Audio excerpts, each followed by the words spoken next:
I balanced a cake box in one hand. I had flowers in the other. Ordinary, quiet. It was my mother's 58th birthday, and I'd just been discharged after thyroid surgery. I wanted to surprise her. I wanted to look healthy. I wanted relief. Through the door, I heard my brother's voice. Flat, careless. If they keep her another week, it buys us time. Then my mother answered low and sharp. I'd rather they keep her. The townhouse should have been mine anyway. My arms went cold. I didn't breathe. I didn't move. I didn't knock. I set the cake on the mat. I set the flowers down beside it. I slid the key back into my pocket and walked away. That was the first decision that saved me. I didn't know it yet, but I would. My name is Mara Nguyen. I'm 31. I work in product design. For years, my family called me the steady one. It meant I solved problems they created. It meant I paid for things no one else wanted to carry. It meant I smiled when my brother Kian failed upward, and my mother Lynn said it was love. The hospital had let me go early. Morning sun spilled across the sheets. The nurse smiled. The doctor said my recovery looked good. Take it slow, he warned. No heavy lifting, no long drives. I lied and said I had a ride. I drove 9 hours anyway. I told myself it was fate that my discharge fell on her birthday. Maybe if she saw me, she'd stop worrying. Maybe if I showed up, we'd reset. I pulled up at 9:12 p.m. The porch light burned a weak yellow, the same bulb my mother never replaced because it still works. The house smelled like detergent and old dust. I lifted my hand to knock. Then those words slid through the wall like a knife through cloth. Keep her there. The townhouse should have been mine. My grandfather's brick townhouse. The one he left to me. He said I reminded him of my grandmother. Stubborn in the right way he'd joked. He set up a small trust to help with taxes and upkeep. I never asked for any of it. I barely went there. I believed family would be family. That night, I learned my belief was a costume I wore for them. I walked back to the car. My throat felt raw. I felt the stitches in my neck pulse with each heartbeat. I sat behind the wheel and stared at my hands on the leather. They were shaking like the steering column wasn't grounded. My phone buzzed in the cup holder. I didn't look. I drove. There are people who anchor you without asking questions. My cousin is one of them. Anya Tran, 39. She is a wedding photographer who cries at vows and never apologizes for it. I called. She picked up on the second ring. It's late, she said. Are you okay? No, I said, can I come over? My door is open. She didn't ask where I had been. She didn't ask what I had heard. She didn't need a reason to put on the porch light. Her apartment sits over a bakery. It always smells like butter and warm sugar even at midnight. She hugged me as soon as I climbed the stairs. No words at first. Just pressure steady and warm until the shaking stopped. You're safe, she said. I sat on her couch and took my medication with water from a chipped mug. I set my hospital folder on the coffee table. Discharge papers, follow-up schedule, a list of symptoms that should send me back to the ER. Next to it, the key to the townhouse lay on the table like a small weapon. I'm not going back, I said. Okay, Anya said. That's what I love about her. She doesn't say, are you sure? She doesn't say, but she's your mother. She says, okay. It gives the room back its air. I told her what I heard at the door. I told her about the cake I left on the mat. I told her about the bulb my mother never replaced. I didn't tell her about the years of small cuts that made this night bleed. I didn't need to. She knew most of them already. Anya made tea. I watched steam rise and disappear. It felt like watching my old role dissolve. The responsible one. The good daughter. The free solution. Do you know what your aunt has been saying about your surgery? Anya asked softly. I shook my head. She told people you might not make it. She cried at work. She told Miss Huang from the market that she was preparing herself. I closed my eyes. Pity as currency. Fear as leverage.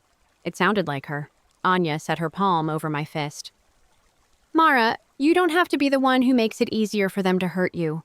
I slept in her guest room. Slept is generous. I drifted and surfaced.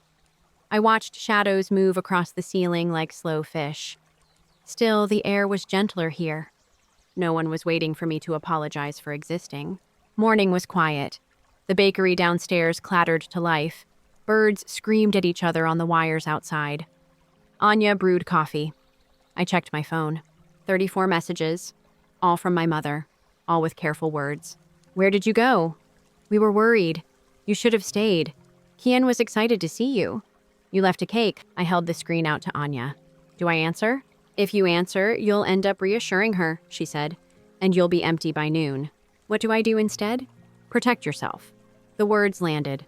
Simple, heavy, a new job description. Protect myself. It felt like learning a new language that used fewer words. I don't know how I said. "We start small," she said.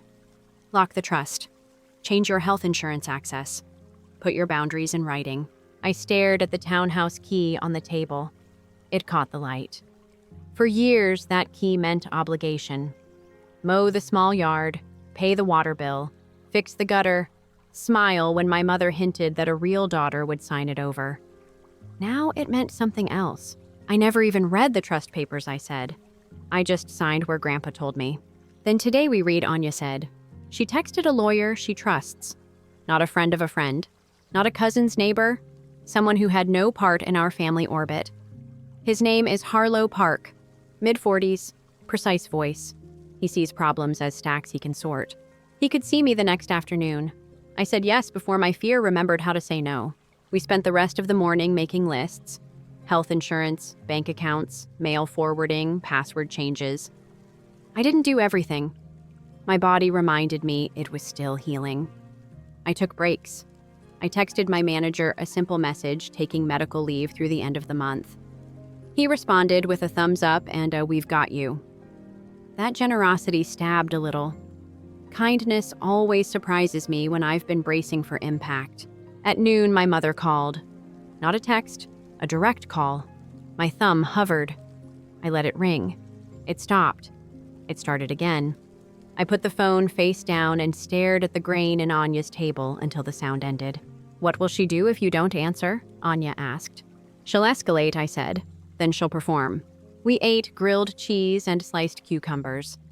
Anya told me about a couple who wanted their dog to carry the rings down the aisle. I laughed once. It sounded like a small bark, but it was real. In the afternoon, I drove to the townhouse for 10 minutes. I wanted to see it with new eyes. I parked across the street and stayed in the car. The bricks looked tired. The upstairs curtain sagged in the middle the way it had since I was 15. I remembered my grandfather mending a broken step with wood glue and patience. I remembered my mother saying, "This street drags me down." I remembered Kien calling it backup. Backup. That word meant I wasn't a person. I was a plan. Back at Anya's, I opened the hospital folder again. I read each page out loud. It made me feel present. It made the future feel like a series of small doors I could open one by one. If I felt dizzy, I sat down. If my neck ached, I took a pill. I didn't apologize for either. That night, my mother tried a new approach. Voice messages, tears in her throat. "I'm worried, Kon Oi. I couldn't sleep. Why didn't you come in? We made soup. Kian wanted to show you something. I'm your mother." I saved the messages and didn't respond. I let the silence do work I had always done myself. Before bed, Anya handed me a notebook. "Write one sentence," she said. "Not a plan, a promise." I wrote, "I will treat myself as real." The line looked thin and brave on the page. I slept longer. I dreamed about a bright hallway with doors on both sides. Each door had a name, boundaries, documents, keys. I woke up hungry. The next day would be paperwork and coffee. It would also be the day I learned a detail that explained too much. Harlow would say one sentence that made my skin prickle. A sentence about a request someone had filed years ago without telling me. I didn't know that yet. I only knew this. I wasn't going to knock on that door again. I was done asking to be let in. And tomorrow, I would meet the person who would show me where the exits were and how to lock them from my side. Morning came smelling like butter and coffee. The bakery clanged awake downstairs. I lay there for a minute and watched light crawl up Anya's curtain. My neck throbbed in small, honest beats. Today was paperwork. Today was language I didn't speak yet. Anya drove. I sat in the passenger seat with a folder on my lap and the townhouse key in my palm. I turned it over and over like a coin I didn't want to spend. Harlow Park's office lived on the 5th floor of a brick building that used to be a post office. Polished wood, plants that were actually alive, a bowl of mints no one had touched. He greeted me with a careful smile and a legal pad already open. "Take your time," he said. "Short answers are fine." Short answers were all I had. He scanned the trust packet I'd carried since my grandfather's funeral. He read with a pen, tapping the margins when something snagged his attention. "Your grandfather set up a revocable living trust," he said. "At his death, it became irrevocable. You are the sole beneficiary. The trustee is a community bank. Distributions require only your request, no one else's consent." "That sounds simple," I said. "It should be," he said. He flipped a page and stopped. Except this. He turned the packet so I could see. A photocopy I'd never noticed. A half-page form, lines in blue ink, the signature slanted left. My mother's name sat under a box labeled Proposed Successor Trustee, date 2 years ago. I felt my stomach drop clean through the chair. "Was this approved?" I asked. "No," he said. "Rejected." She wasn't a current trustee, she had no standing, but she tried. "There's also a service note." He held up another sheet. "Customer called 3 times requesting immediate access for household emergencies. Caller ID matches a number ending in 14. My mother's phone." I swallowed. The room tilted a little. I gripped the armrest until it steadied. "We're going to do 3 things," Harlow said. His voice was even like steps on a good staircase. 1, lock the trust. I'll file a do not discuss directive. All inquiries must go through me. 2, redirect mail and set up a P.O. box in your name. 3, credit freeze.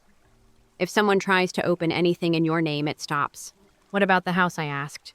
"We verify the deed is recorded correctly," he said. "Then we add a notice of interest at the county. It's like putting a bright sticker on the file, 'Don't touch,' without the owner. And if someone ignores the sticker, then we have a paper trail," he said. "Paper trails win." Anya sat beside me, taking notes, drawing little boxes beside each task. She slid the pad toward me. "We can do 2 of these by lunch," she whispered.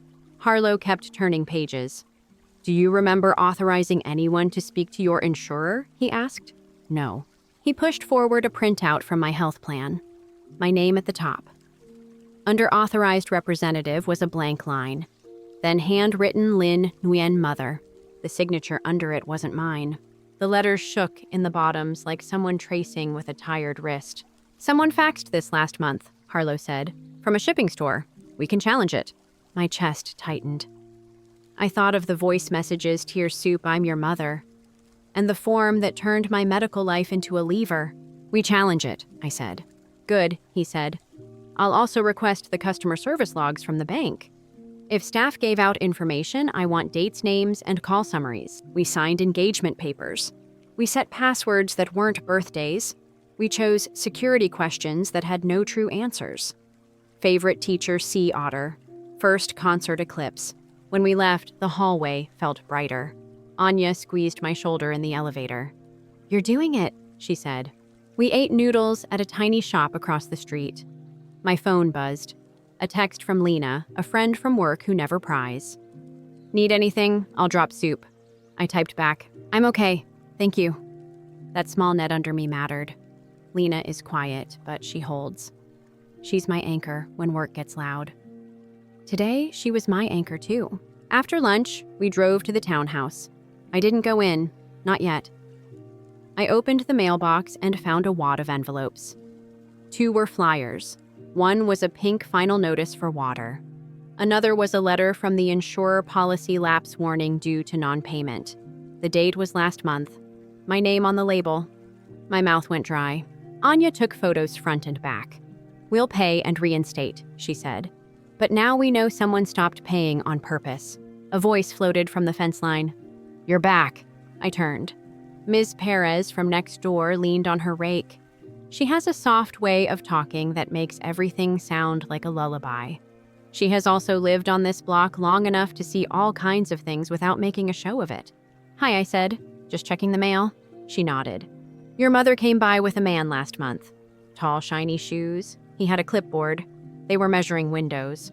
My mouth moved, but nothing came out at first. A realtor. Felt like one, she said. He asked if the back gate sticks. Your mother told him, we'll fix it after closing. Closing. I heard gravel shift under my sneakers. For a second, I forgot how to breathe. The sun didn't dim. Birds kept yelling at each other. The sky was blue and different. Did anyone go inside? Anya asked calmly. No, Ms. Perez said. She didn't have a key. She called someone and got mad. The man left. She kicked the gate and it didn't open. I almost laughed. Almost. The gate only opens if you lift and pull at the same time. My grandfather taught me that when I was 8. It's stubborn in the right way, he had said, smiling. Thank you for telling me, I said. Ms. Perez tapped her rake on the dirt. I mind my own business, she said. But I also like it when people don't get robbed. We left. In the car, Anya exhaled slow. Okay, she said. Now we know the shape. Which is, your mother plans before she asks, she said. We don't wait. We lock. Back at Anya's, we opened new email accounts for anything financial. We set up the P.O. box. I called my insurer and revoked all third-party access. The rep asked me 3 times if I was sure. I am, I said each time. My voice stopped shaking on the 3rd. At 4, Harlow called. Small update, he said. The bank confirmed your mother also tried to add your brother as a signer 3 years ago. Denied. They flagged the account for caution, but no one told you. I've added the D&D note. Effective now, staff can only say, please contact counsel. Thank you, I said. One more thing, he added. I want a clean inventory of the house. Not for sentimental reasons, for court, if it comes to that. We take photos of contents, make a list, and put a small sign inside the door stating entry by owner or with written permission only. I can do it this weekend, I said. You shouldn't lift Anya cut in from the sink loud enough for the phone to hear. I'll bring a junior associate to carry, Harlow said, chuckling. Tomorrow at 10. Tomorrow at 10, I said. At 5, my phone rang from an unknown number. I let it go to voicemail. A minute later, a transcription popped up. This is Jenna from Eastview Family Clinic calling to confirm the records request we received signed by, Lin Nguyen for patient Mara Nguyen. We need the patient's signature to release full history. Please call us. Not just insurance then. Medical records, capacity, dates, a frame for a story where I was too sick to decide anything. I sat very still. My skin felt one size too small. Anya slid a glass of water toward me. Drink, she said. I hate this, I said. I know, she said. Drink anyway. I did. After dinner, we printed a simple, clean letter. Harlow's words, my tone. To Lin Nguyen and Kin Nguyen from Mara Nguyen Subject Property and Trust Notice. Effective immediately, all matters concerning the townhouse and trust are to be handled through my counsel, Harlow Park, Escunite. You do not have permission to enter, represent, appraise list, or modify any aspect of my property or accounts. Any attempts to do so will be considered unauthorized and will be addressed legally. It looked like a wall, a polite, unmovable wall. We mailed it, certified, return receipt. Night fell soft and ordinary. For the first time in a week, I thought I might sleep through. I brushed my teeth and touched the steri strips on my neck. The skin around them was less angry now. Healing happens in quiet rooms. I put my phone on Do Not Disturb and set it on the dresser face down. The room hummed with the bakery's late cleaning and a distant bus slowing at the corner. The doorbell rang. A single chime. Not frantic, not long, just a knock in sound form. Anya's building never gets surprise visitors at night. People who come late here come on purpose. We looked at each other down the hallway. Anya's eyebrows asked, "You ready?" I nodded. We walked to the door. She checked the peephole, then glanced back at me, eyes tight, mouth align. "It's them," she whispered. I inhaled once deep enough to feel it under the stitches and thought of the letter, the forms, the neighbor's rake, the gate that only opened if you lifted and pulled. I wasn't the one knocking anymore. I put my hand on the deadbolt. I left the chain on. I opened the door 2 inches. The hallway light cut a clean line across the floor. My mother smiled like she was stepping onto a stage. "There you are," she said. "We were so worried." Keen leaned on the frame hands in his pockets. "Can we come in?" he asked, eyes already inside. "We can talk here," I said. My mother's smile flickered. "Mara, be reasonable." I am, I said. Say what you came to say. She glanced at Anya behind me, then lowered her voice as if shame needed privacy. This is not for cousins, she murmured. Family only. Anya stays, I said. Keen rolled his eyes. Fine, we just want to clear things up. There's been a misunderstanding. He pulled a thick envelope from his hoodie and tried to hand it to me. I didn't move. Anya reached instead and slid the papers out. The first sheet shouted in bold, "Authorization to release protected health information." Under it, another form. Limited power of attorney property management. My name typed across the lines, my mother's handwriting in the margins. A sticky note, sign here, Con, so we can help. The air went thin. I felt the stitches in my neck tug with my pulse. No, I said. My mother blinked. No to what? To all of it, I said. You don't get my records. You don't get my house. Keen laughed once short. You're being dramatic. These are just so we can handle bills while you rest. You don't look great. Anya held the packet up and tapped the header. This gives you access to everything, she said. It's not a water bill. My mother sighed. Why are you making this hard? I have been running around for you. Calling clinics, talking to the bank. Mara, we have an appraisal tomorrow morning. Mr. Shaw is coming to measure. If we don't sign the listing agreement, we lose the buyer. Do you understand what contingent means? I felt the floor tilt. You scheduled an appraisal. For the weekend, she said, as if that made it polite. I didn't want to disturb you on a weekday. This is my property, I said. You can't list anything. She lifted her chin. Your grandfather told me to manage it until you settled down. He wrote the opposite, I said. He left it to me. He named the bank as trustee, not you. Silence snapped. It sounded like a tiny string breaking. Keen pushed the envelope toward the gap.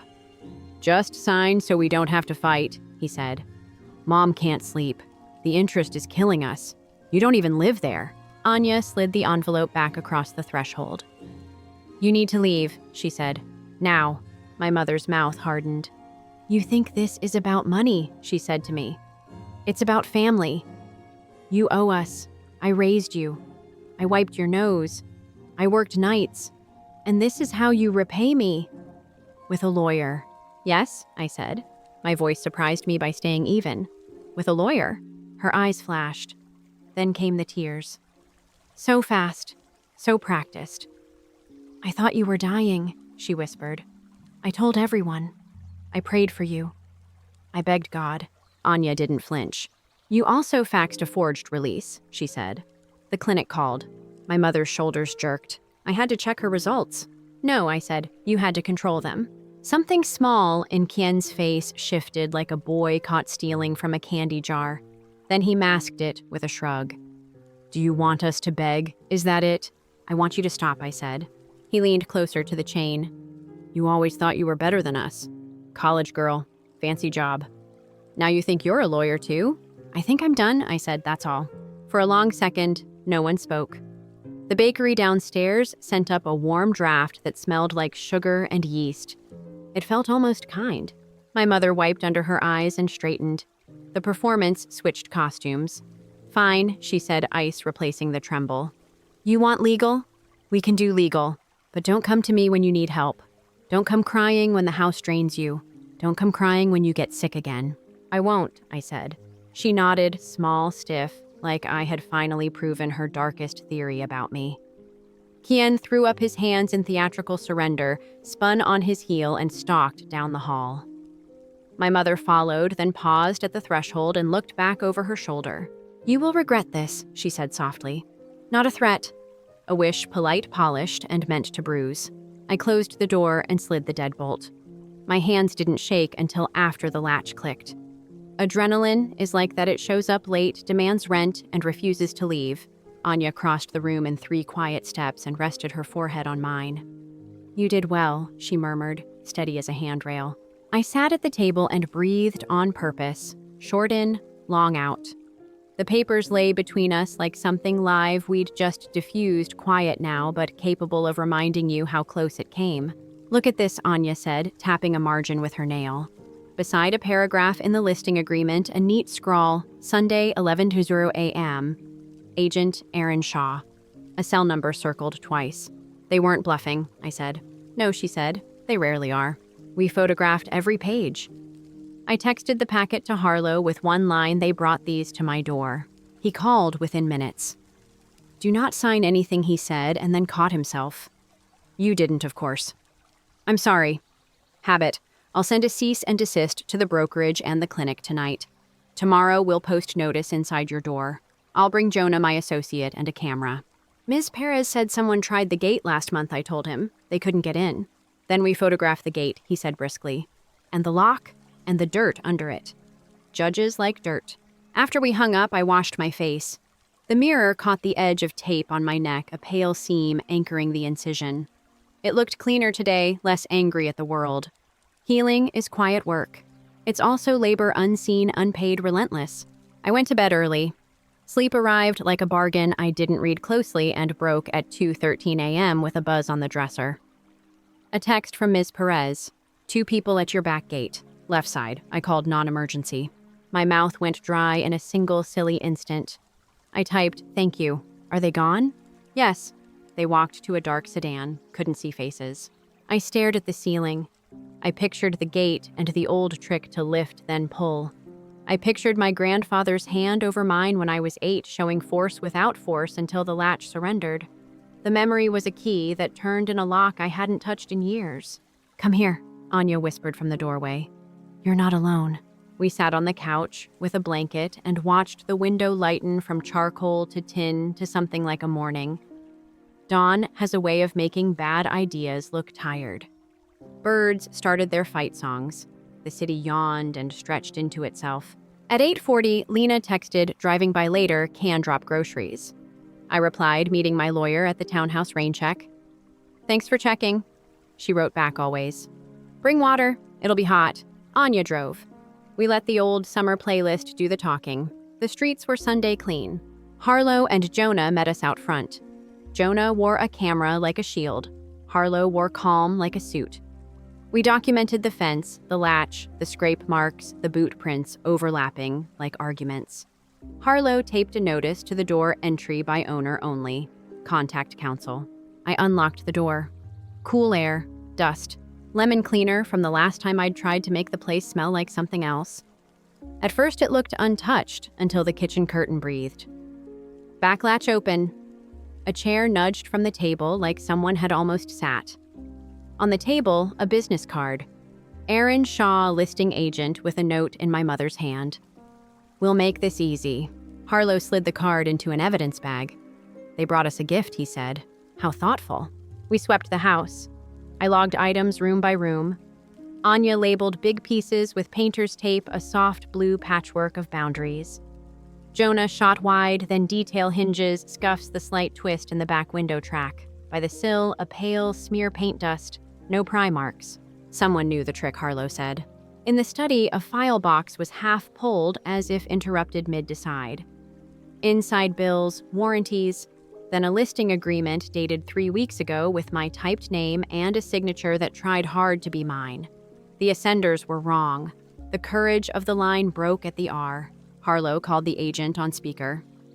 "Mr. Shaw," he said, professional and flat as a courthouse floor. "This is counsel for the owner. We have a forged listing agreement in your file." "The owner's mother gave it to me," the agent said. She said, "Cease all contact and cancel all appointments," Harlow said. "All communications through counsel." He hung up, then smiled the way people smile when a puzzle clicks. Good. We secured the place, a slide bar on the window, a door sensor, new locks that snicked shut like a decision. In the mailbox, a certified mail slip signed Authorized Agent Lynn N. A neighbor, Ms. Perez, mentioned a man in shiny shoes measuring the sidewalk with a tape that trilled when it retracted. She offered lemons from her tree. We took 2 and promised pie we both knew we wouldn't bake. That night, the agent left a voicemail about an appraisal someone had tried to reroute to a new address. Harlow replied for us all contact through counsel. Lena brought broth and ginger tea that smelled like a clean start. I slept in short stretches. The camera caught a cat and a truck. No people, which is what you want, and also not what you want because proof loves faces. Sunday, we made a plan and wrote it out like we were pinning butterflies: be present, door closed, no yelling call, non-emergency if needed.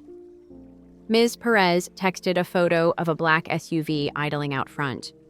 In the back seat, a child's red sneaker lay on the floor like a small, careless truth.